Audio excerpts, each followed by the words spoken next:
What's up, everybody? Amit, Succeed with Amit here again. I wanted to cover the forward bend today and how the entire back muscle of the body, the whole body's one big old muscle, just turns into different ones along the lines through tendons and that fascia system, okay?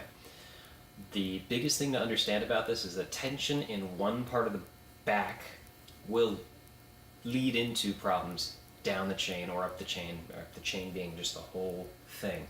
I just want to cover a couple of the things you might feel and experience, especially during the exercise. Afterwards, most people just kind of feel a little lightheaded because they've been down for a while. Blood rushes to the head, okay? Be right back.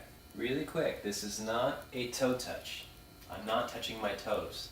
Back is still fairly flat here. I can do this with my head up. This is not a toe touch. What this is I'm trying to basically round every single part of my back, starting at the head, tucking the chin. Most people are really, really tight back here. If you have a hard time doing this, spend time up here.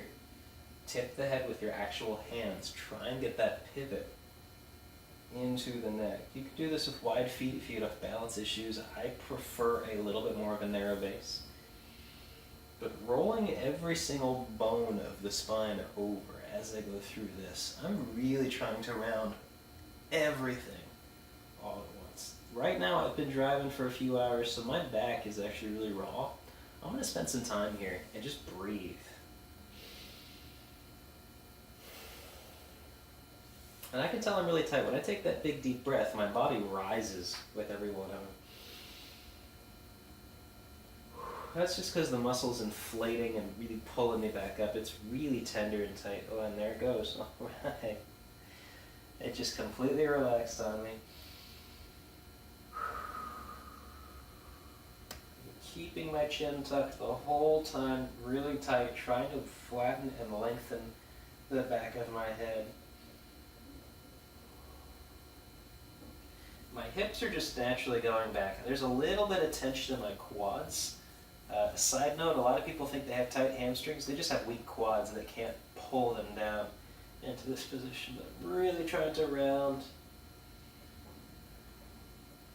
And the toe touch just comes as an added cherry on top. When I'm really good at this, I can get the palms all over the floor. I'm really tight right now. I'm just breathing.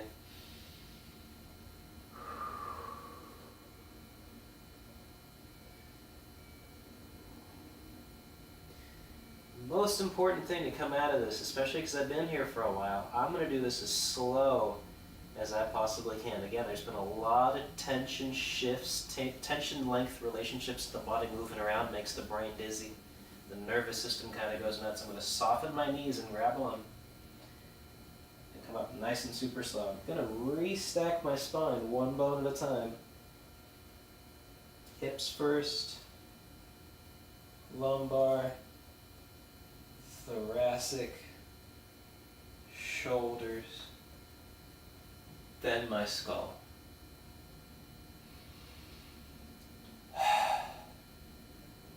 Coming out of a forward bend, especially spending some time in there, you will get dizzy, you'll get lightheaded, you'll start to feel some tingling through the body. If you're new at this, only spend about 10-15 seconds down there, maybe 20 seconds max, and test out the water before you jump into the deep end, okay?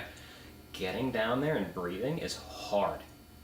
Your body will rise and really start to try and fight you. Being able to take that big deep breath down there is a good sign that your body is actually okay in that back area. If you're already feeling pain, again, be very cautious and maybe talk to a doctor about getting an x-ray or something like that, just to make sure there's nothing major going on, okay?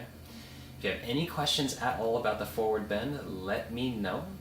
I'll answer any questions you have. Otherwise, have a lot of fun, and I'll talk to you guys later.